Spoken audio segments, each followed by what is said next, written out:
reconhecer a superioridade de Deus, reconhecer a minha filiação nele, é também reconhecer a sua voz.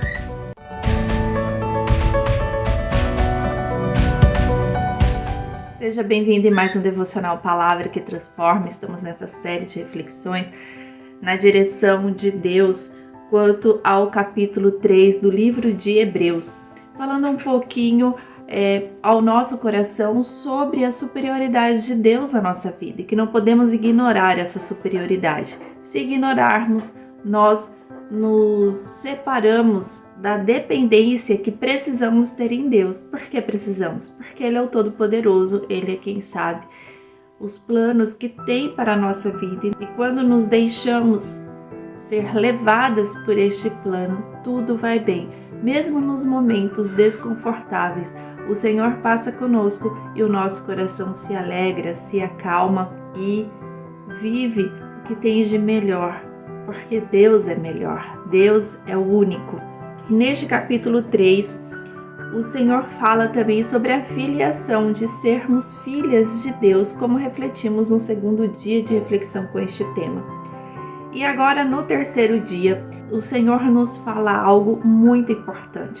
Quando nós reconhecemos a superioridade de Deus e entendemos que somos filhas de um Deus Altíssimo, então não podemos murmurar, não podemos reclamar do que Deus tem feito sobre a nossa vida nos mínimos detalhes.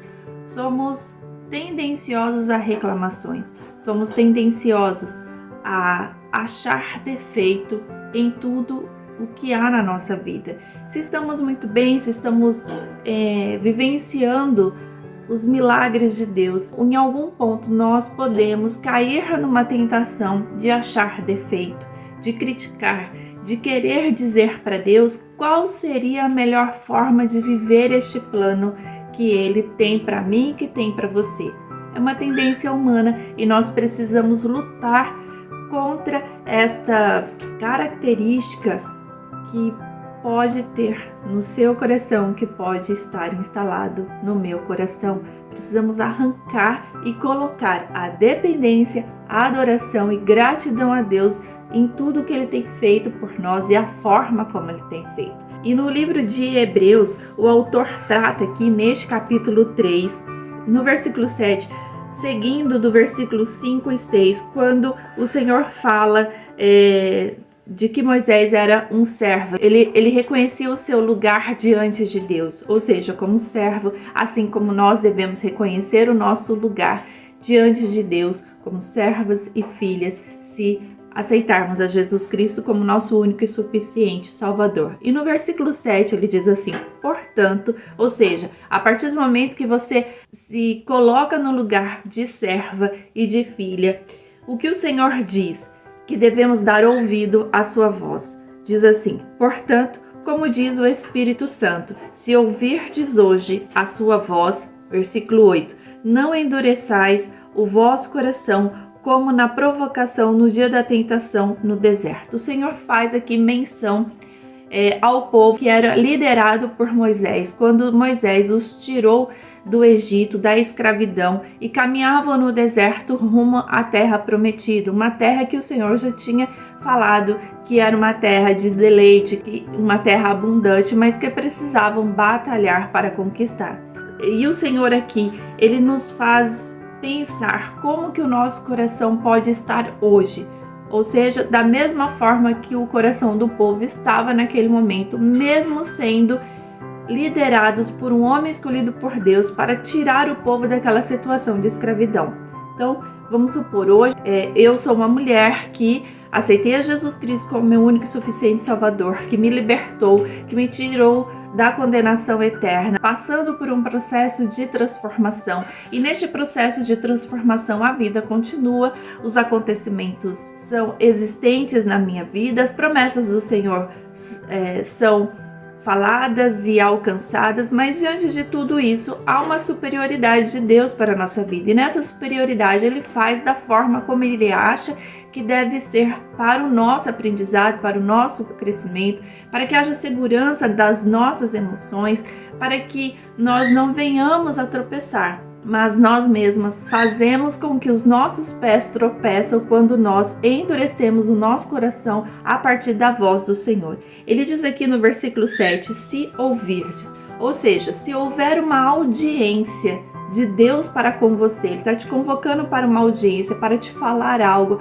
para te mostrar algo, então você precisa dar toda a atenção à voz do Senhor, através do Espírito Santo. Ah, mas como que isso acontece? Quando eu leio a palavra do Senhor, alguns versículos vêm ao meu coração, vêm à minha mente e eu começo a fazer uma relação com o que eu vivo hoje e eu começo a refletir e é a voz do Senhor já falando ao meu coração.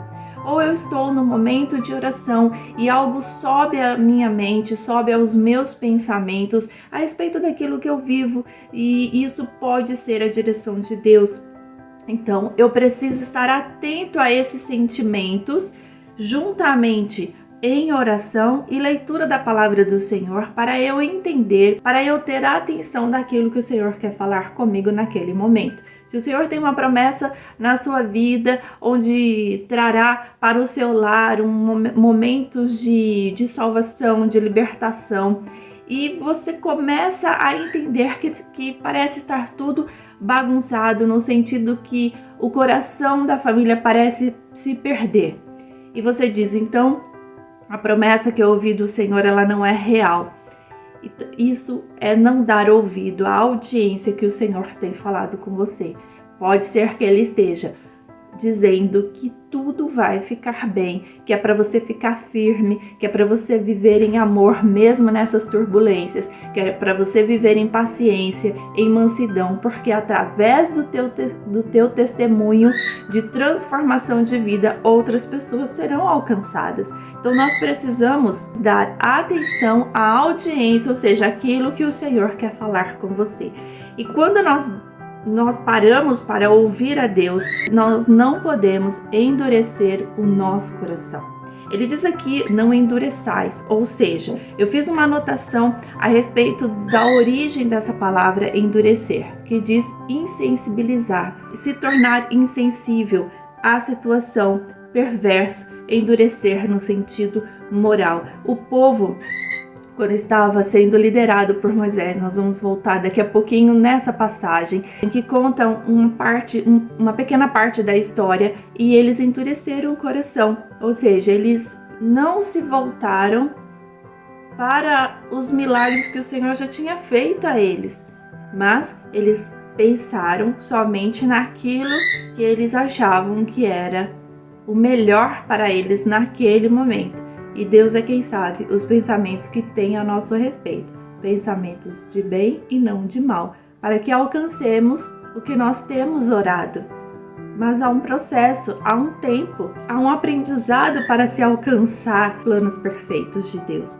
E ele diz então, para que nós não endurecemos o nosso coração, como na provocação no dia da tentação. E esse no dia da tentação não é a tentação do inimigo em relação à nossa vida, mas é a tentação a partir de nós para com Deus. Ou seja, na parte de origem dessa palavra, é quando nós não nos submetemos à prova, ou seja, aos momentos que Deus tem permitido que passemos para um aprendizado, e não aceitando esta prova, nós entramos num sentimento de não confiar em Deus e, além de não confiar, questionar, se queixar para Deus o que passamos. Você pode viver um momento hoje e que você diz está totalmente contrária às promessas que o Senhor tem me concedido, e eu começo então a reclamar, eu começo a murmurar com Deus, dizendo, eu não preciso passar por isso,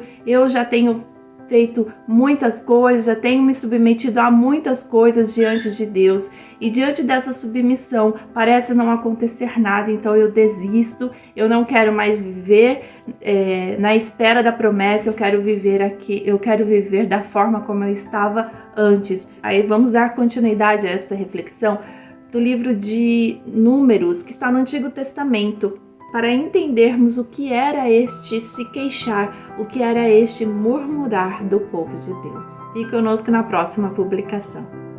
Que Deus te abençoe em nome de Jesus. Amém.